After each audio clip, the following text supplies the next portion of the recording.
The Home Mortgage Law Show is a paid program and is intended as a resource guide for education, information, and entertainment purposes and is not intended to provide specific legal advice. The information that you hear should not be used as a substitute for competent legal advice from a professional attorney. Hiring of an attorney is an important decision which should not be based on advertising or the information that you hear today.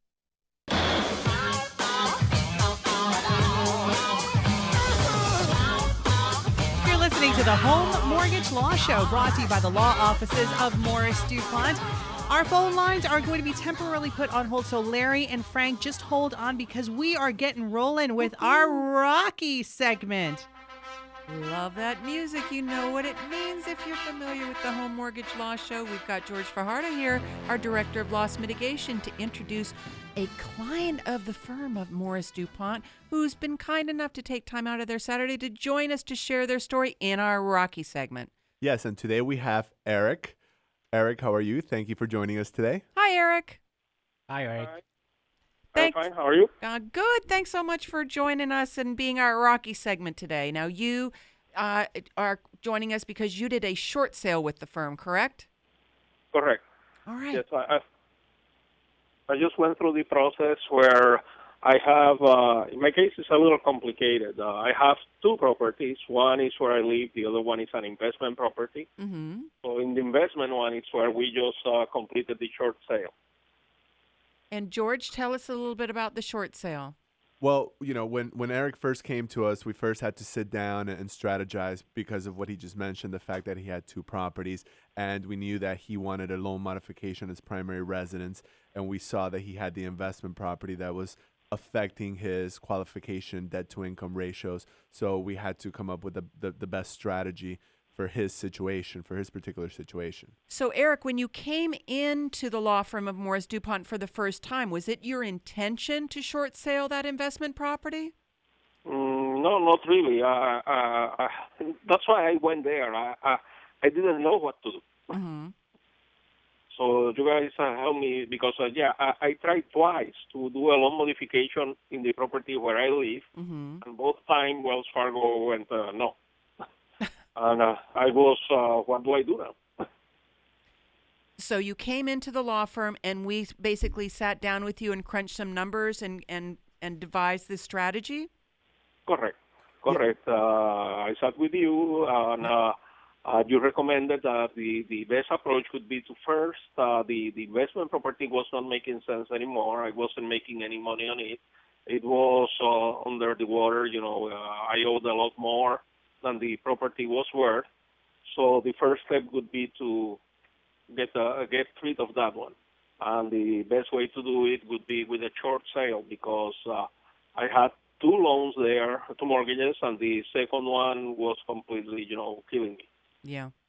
And in fact, not only was the property underwater, but I believe once we really sat down and looked at the numbers for this investment property, you were at times out of pocket. And not only were you not making any money off of the investment property, but it was actually costing you money, correct? Correct. Yeah, when you added the association fees, et cetera, I was losing money, even though it was rented. Yeah, and it was an expense that was preventing him from qualifying for a loan modification on his primary residence. So that's why Wells Fargo had turned him down twice, is the numbers didn't work. But we realized that if we could just eliminate this investment property, then there was a very good high probability that you would qualify for a loan modification. So let's go through the timeline, George. Okay, yeah, well, in Eric's situation, everything went very, very smoothly, if I do say so myself. If I do say so myself. So Eric hired us. He retained us on April 18th. The property was listed the very next day, April 19th. Hey, how's that for moving fast, Eric? Yeah, no, and I had just listened to your program, I think, like 1 or 2 weekends before. That's when I first heard about you. So everything moved really fast. Wow. Oh, yeah. And within 30 days, in less than 30 days, we had a fully executed effective contract on his investment property. The contract was signed and finalized on May 15th. Now, that's pretty amazing considering the fact that a property has to be listed. It's got to then be put on the MLS. Photos need to be taken. Descriptions need to be done. And then we have to wait for an interested buyer through their realtor to submit a proposed purchase contract. We need to negotiate the terms of that purchase contract because, folks out there, guess what? You don't want to sign a proposed purchase contract that a prospective buyer gives to your realtor because there's no language in there to protect you. You need your attorney to negotiate and put some language in there to protect you. So we were able to accomplish this, negotiate, put the language in, get the buyer to sign in less than 30 days. Yeah, and that part of the process alone took about 10 days, the negotiation of the contract itself, because the first offer came in within 15 days, really, of the property being listed. Mm-hmm. And it took about 10 days to negotiate those terms to make sure that Eric was fully protected throughout the transaction. Yeah, very important. Great. Well, that's a fast timeline. So within 30 days, you've got a purchase contract, which means we can then submit. Right. We completed the financial analysis. We put together the short sale application, submitted it to the lender, and within 2 months, we had approval from Wells Fargo, which was the first mortgage. The approval from the first mortgage came on July 23rd. So within basically 63 days of having the contract executed. Now, Eric, let me ask you a question about this whole process because, you know, in order for these kinds of deadlines or this kind of timeline to work, we need a client who's really good with submitting documents. So I have the feeling you're a very organized person. Oh, yeah. Your people would send me emails, and I would try to answer the very day. I had my spreadsheets ready, numbers, everything.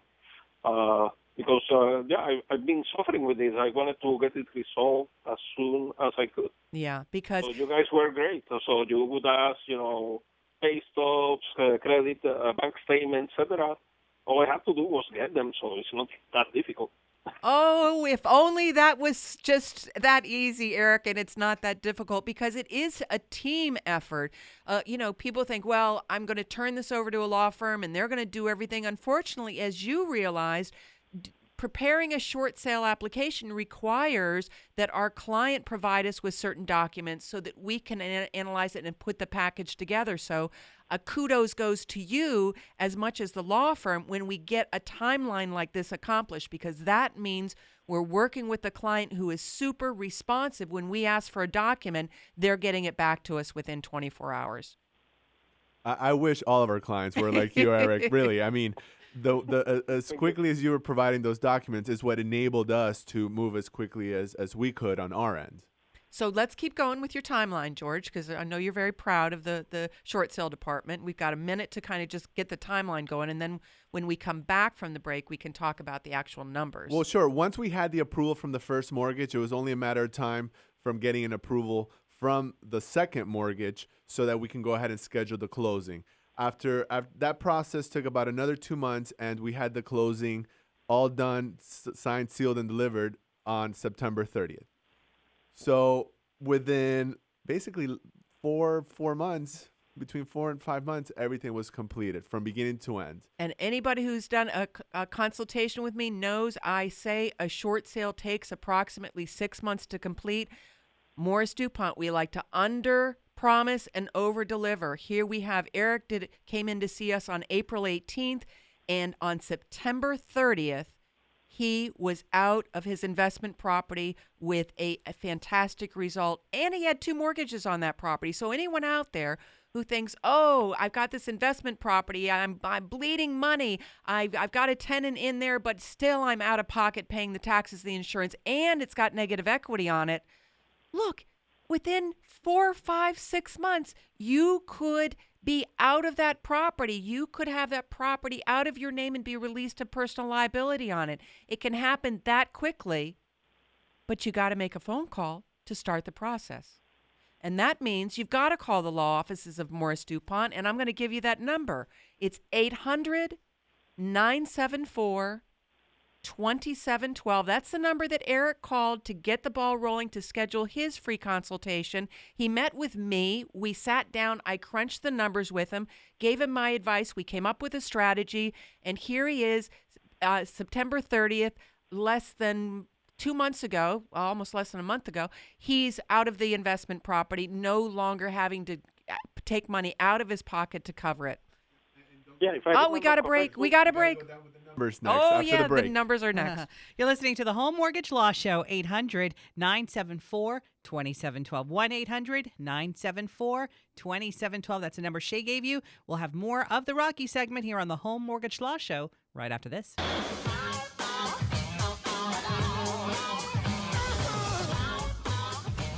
You're listening to the Home Mortgage Law Show, brought to you by the law offices of Morris DuPont. 866-610-6397. Larry, Frank, I know you're there. We're going to get to your calls right after our Rocky segment, and we are going to get the results numbers. Oh, yeah. But before we get into that, just to recap a little bit, before the break, we were talking to Eric, and we were discussing his situation. We just completed a short sale on his investment property. The timeline of the short sale went by very, very quickly. We had a contract within 25 days of listing the property on the market. We had an approval, a short sale approval within 2 months, and 2 months later, we had the closing date. And Eric, before we get into the numbers, can you describe for us what your experience was besides the paperwork and dealing with the staff at the firm? How did you experience all of that? Oh, it was great. I'm very happy because, like I said, I listened to the program. Then I think Monday or Tuesday I called. A couple of days later I was meeting with Shay. By the weekend I gathered all my papers and sent it to you guys, and boom, everything went running from then on. My wife was super worried about the whole situation the whole time on my case about it. You guys kept us, informed what was happening, etc., and that helped a lot, with the worry part because, is the bank going to approve? Is the bank not going to approve? You never know, blah, blah, blah. But bottom line, it's sold. It's gone. So I'm happy. Yay. Good. So just to give everybody an idea of what Eric was dealing with, he had a first mortgage with Wells Fargo with a payment of $900 a month on this investment property, plus a second mortgage with Citibank with a payment of over $560 a month. So overall, he was paying almost $1,500 a month, not counting the association dues on this investment property that was underwater by over $150,000. Wow. The principal balance on that first mortgage was $101,000, and the balance of the second mortgage was $57,000, closer to $58,000, on a property that was valued somewhere in the range of $80,000. Oh my goodness. See, folks, once the value of your investment property goes below the balances of the first mortgage, second mortgage, if you've got two mortgages, if it goes below the balance of the notes that you have on the property, for goodness sakes, give us a call and figure out whether or not it makes sense to keep it. Because guess what? It's probably not a good investment anymore. Exactly. And so once we got an offer, we got the contract and negotiated the offer and had a fully executed contract, we submitted the contract to the bank at $80,000. As part of the short sale approval, Wells Fargo agreed to the sale price of the $80,000. In addition to that, they agreed to pay for approximately $15,000 of Eric's closing costs. Wow. They also agreed to contribute $6,000 to help pay off the second mortgage. And as a result of the short sale, they also waived the entire deficiency balance. Ooh, nice, Eric. Really, really nice. So were you out of pocket one dime at this closing? Nope. Didn't pay a dime through the entire process to the lender, for real estate commissions, for closing costs? Nothing. You didn't pay any of that, did you? No, the great thing is that there is no way that I could have negotiated any of this with either of the banks. And you guys, I don't know what you do, but you do it. It's magic.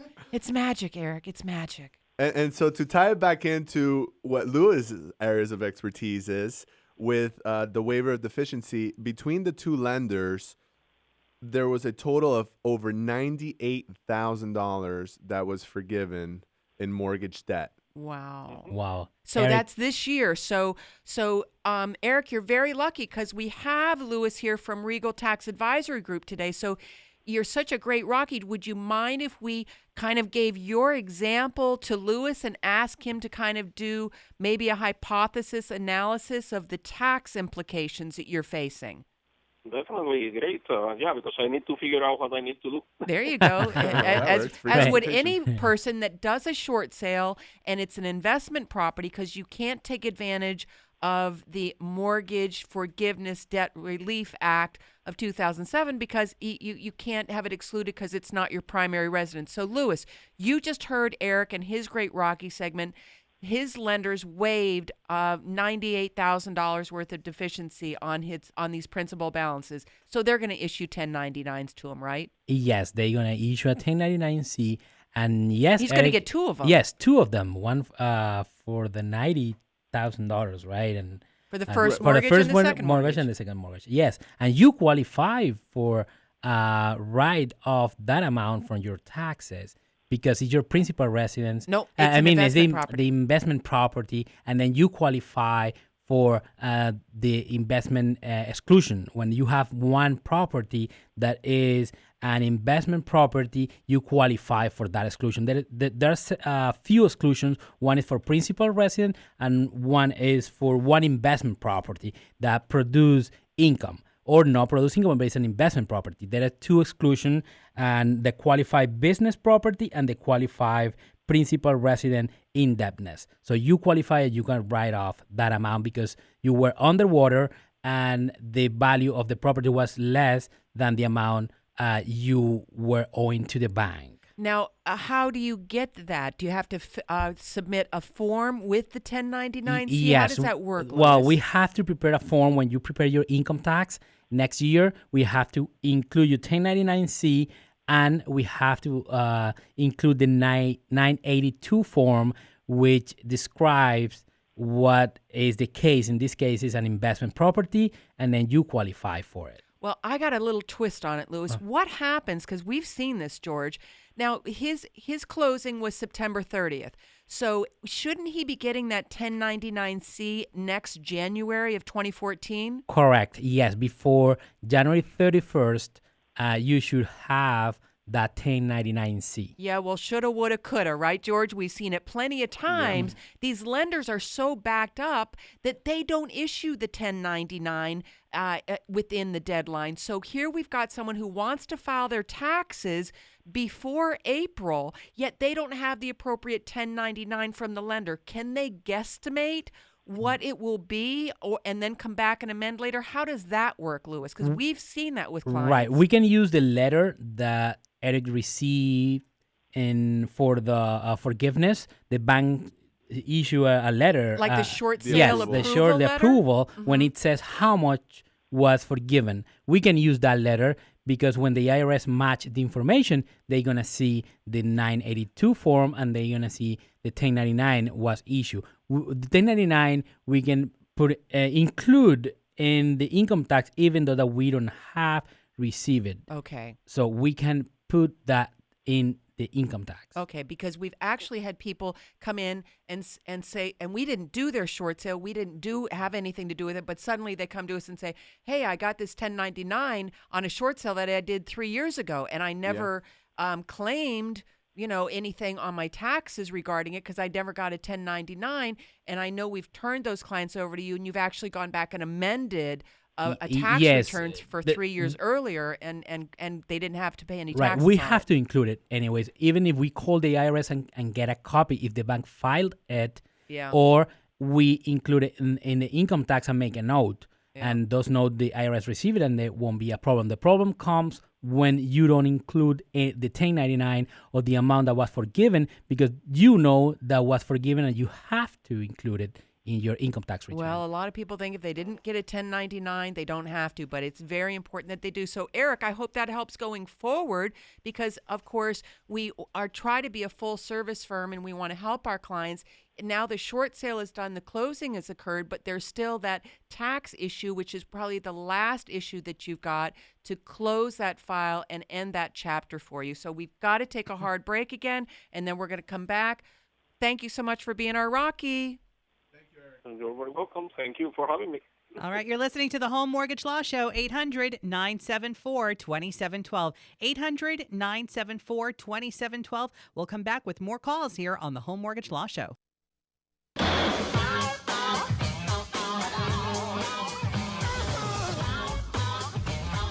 You're listening to the Home Mortgage Law Show, brought to you by the law offices of Morris DuPont.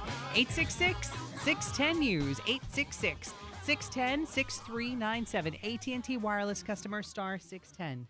Oh my gosh, there is so much information that we need to pack into 2 hours. Natalie, we really need to have the show go 3 hours. I'm game. But we've got to go to the phones because we've had people on hold for a while, and I don't like making them wait. Frank. Hi, Frank. Hello. Hey, How are thanks you? for waiting. What can we do for you today? Yes, I had a question. I have an investment property. It's a triplex, and I was working with a loan modification for almost a year and a half with Wells Fargo. They are the servicer, but the investor is Wells Fargo Bank. Okay. That's what they sent to me. Now, they turned me down just 2 weeks ago. The reason why they said the net present value is negative, and that my income was okay. It's just that's the reason that they turned it down, because they can only go. They have to reduce the principal. They can only reduce the principal by $200,000. The properties were about $230,000, and I owe about $600,000. Oof. Wow, that's a huge amount of negative equity. I really wanted to keep the property, but they said the only thing that I can do now is a short sale. Is there nothing I can do to keep the property? No. Well, it sounds from what you're saying is that the issue they're having with they're having the issues with the NPV inputs, the net present value inputs, and that pertains to the entire qualification factors that they need to use to determine whether or not you qualify. They look at the interest rate, the current interest rate, the current payment, your income, the balance, and the property value. And then they have to determine how can we adjust the terms of the loan in order to obtain a payment that will qualify within the program guidelines. And after reducing the interest rate and extending as the low term, as 2%, as low as 2%, which is the floor, and extending the term out as far as 40 years, which is the maximum that they can take it, they then look at the principal balance and determine how much do they need to reduce that principal balance in order for you to qualify. If the answer to that question exceeds the maximum they're either able or willing to do, then it comes back as a denial because of due to the NPV input. So in other words, in order for you to qualify, if they need to reduce the principal by $300,000, but they can only reduce it to a maximum of $200,000, then automatically you would not qualify. the numbers just don't work, unfortunately. So the answer to your big question is that as long as they have done a proper review of your loan modification application for this investment property, and it's a proper denial, sometimes the denials aren't proper. Sometimes we get a loan modification application, it's denied, and we know that the person qualifies. We can appeal that decision and go back and have the lender change their position. But if they properly reviewed it and the NPV test came back where they could not create an affordable payment for you on this investment property, then their answer that I'm sorry, the only thing we can do is a short sale, and they can waive the deficiency on this investment property. Why wouldn't you want to do that? You're going to get a deficiency waiver of over $370,000, and you're going to get out of this property.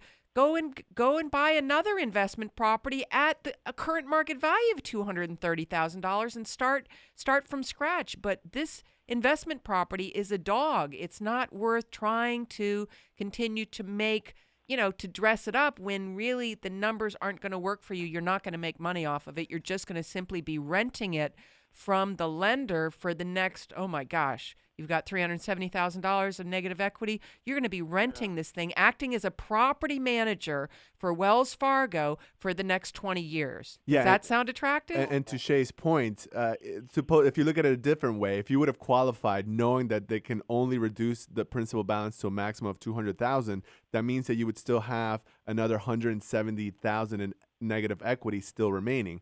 So had you been qualified or approved under those terms, is that an offer that you would want to accept? Right. Would the numbers With even have made sense? Right. Yeah. Well, I was thinking that I really wanted to keep the property because, but what you just said, now you explain it to me, it makes sense. I think I'm just gonna go with the short sale because even though I really want the property, but Why? Why do you what is important about this property?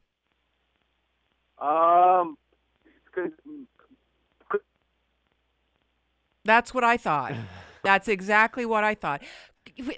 Those of you out there that have investment properties, come in and see me. Come in and let me crunch the numbers with you. Let me explain to you whether or not I think it can qualify for loan modification, and if it can qualify for a loan mod, what the results would be, and does that make sense? Are you ever going to make any money off this property ever again? Well, if you are, you aren't, we will know that day, and let's sit down and discuss it. We've got offices. Do I have time, Natalie? Yes. We've got offices, Dadeland, Doral, Tampa, St. Petersburg, Aventura, Fort Lauderdale, Plantation, Boca Raton, West Palm Beach, investment properties, primary residences, vacation homes. This property, a triplex. Does it make sense to do a loan mod? Should you be doing a short sale? What are your options? I will sit down, crunch some numbers with you, and explain it. Here's the number to call. 800-974-2712. That's 800-974-2712. And if you're driving, don't worry about it. Just remember this website, homemortgagelaw.com. homemortgagelaw.com. That will take you to the website for Morris DuPont, and you can get our contact information. You can actually request an appointment through the website. So don't forget that, and remember that. Just as you're about to go to bed tonight, you're like, yeah, I meant to check out that website.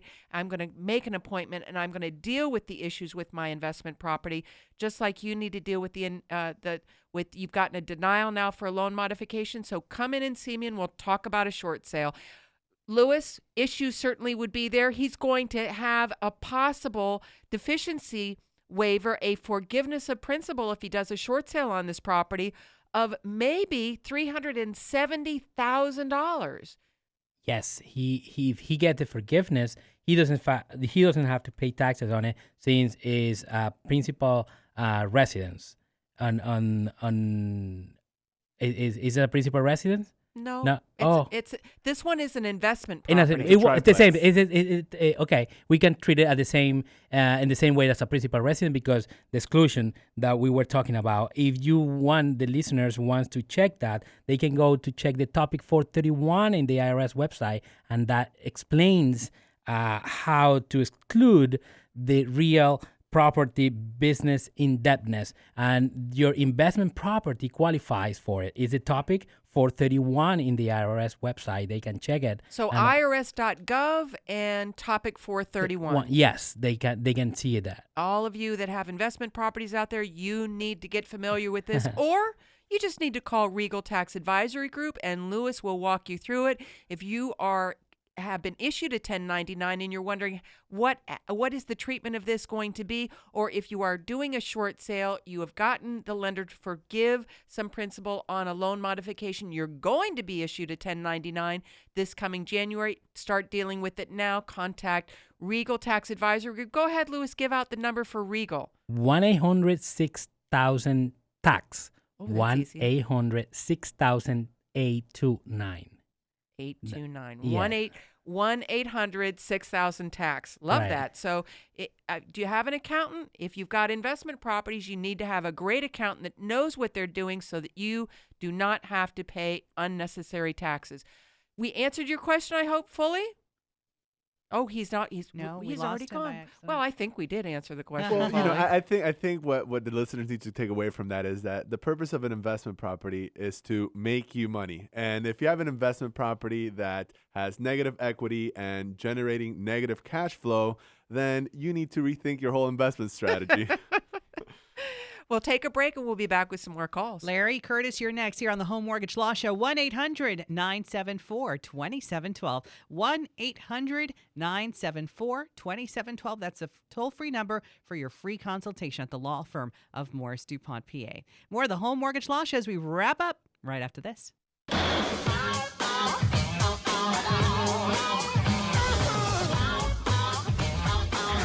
You're listening to the Home Mortgage Law Show. We're in the home stretch here, taking the last few calls here on the Home Mortgage Law Show. We're with you every Saturday afternoon from 2 until 4 on our sister stations, News Talk 610, 100.3 and 970 WFLA. Let's hit the phones with Larry. Hi, Larry.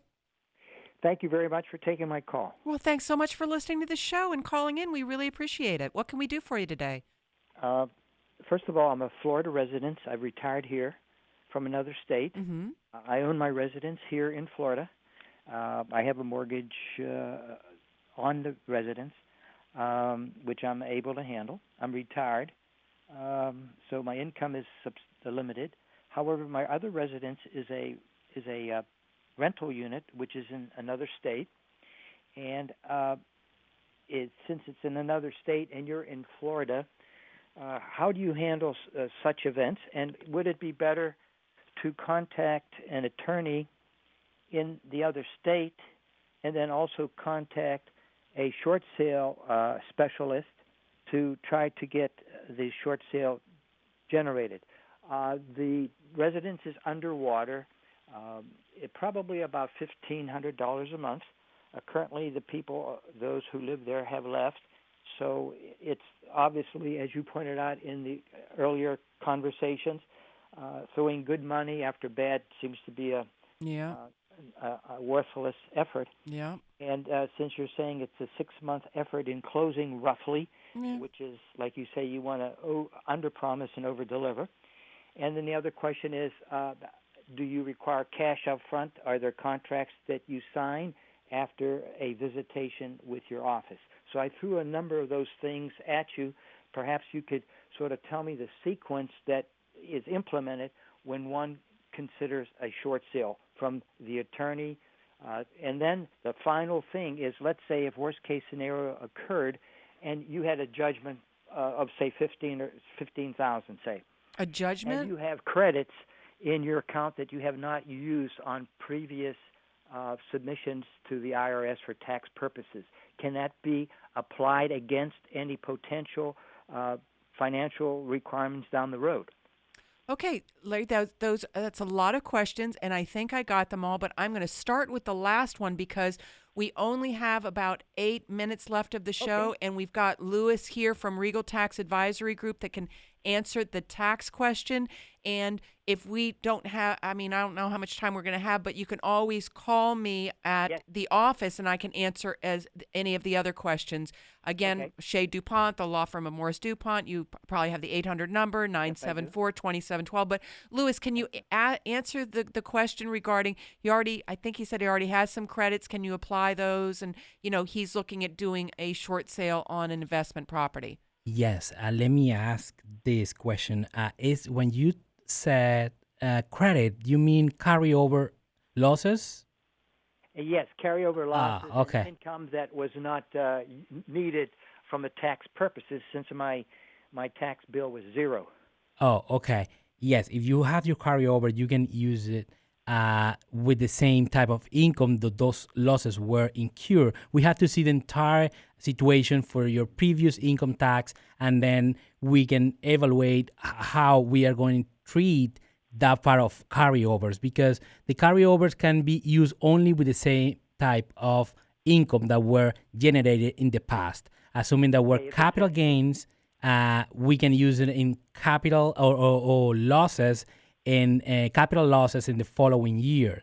So we have to evaluate how you are going to include that loss in your income tax, because you can have the property having capital losses, even though that the company, the lender could issue a 1099. You can have a capital losses, and then we can use that, or you can have capital gains, and then we can use it with those carryover losses that you have from the previous year. We have to see the entire income tax from the previous year and see what the tax consequences are in this year. But Louis, there certainly is, it sounds like it's going to be something that's going to be able to be utilized for the purposes of offsetting this income, this Correct. potential, phantom income, which would be the 1099-C on the cancellation of the debt based on the short sale deficiency waiver. Yeah, it could be used for that income that is canceled. Okay, so let me try and get to Larry's other questions then while we still have a few minutes.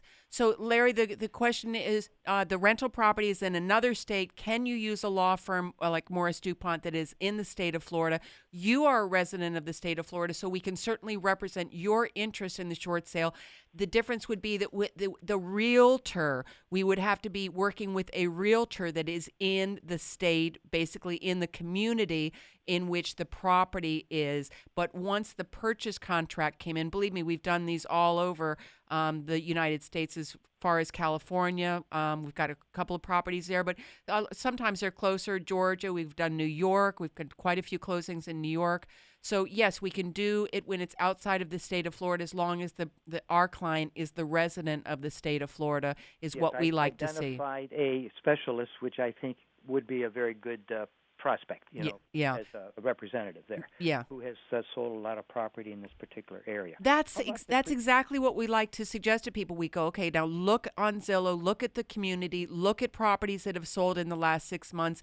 Is there a realtor or a realty company, a brokerage firm that is specializing in your community? Now go look at their website, ask some questions, interview them. How many short sales have you done? How many have you completed? And then that would be the realtor. Once you've got a proposed listing agreement with that realty company, then you send that listing agreement to your attorney, to Morris DuPont, and we negotiate even the terms of the listing agreement to protect you from the realtor. Because remember, let's say that you've got a property and you've got a listing agreement that we did not negotiate for you. So that language is going to be in the listing agreement that the realtor has earned their commission when they bring you a purchase contract for the listing agreement price. That's when they've earned their commission. Well, what if the lender doesn't agree to the short sale?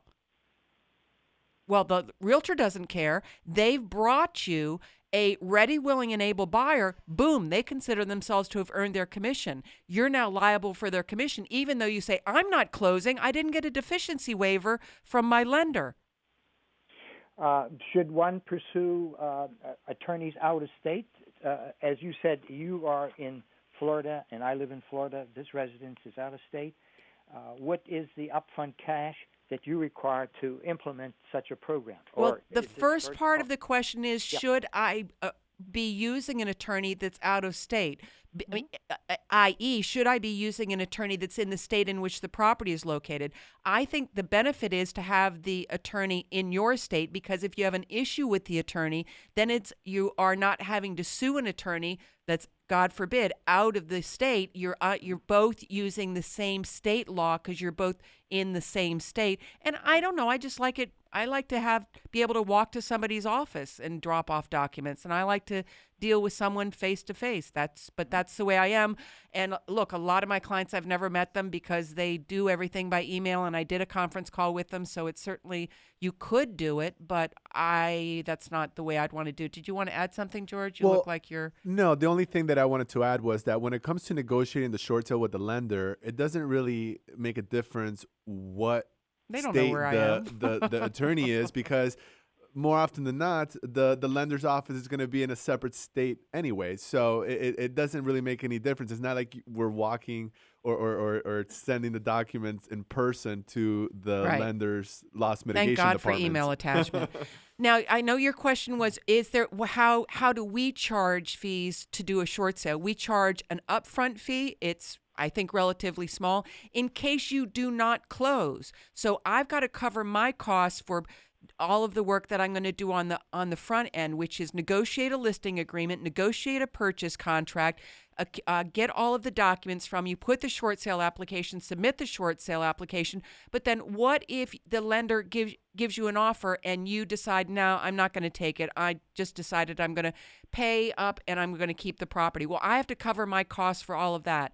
Then if you successfully complete a short sale, I'm going to take a small success fee on the amount of the deficiency that the lender waives, and my clients normally pay that at closing or sometime shortly thereafter closing. So it's a 2-stage fee. Call me at the office and I'll tell you it, and you will be shocked at how low it is considering what you are going to be able to accomplish with a short sale, especially when you're talking about an investment property.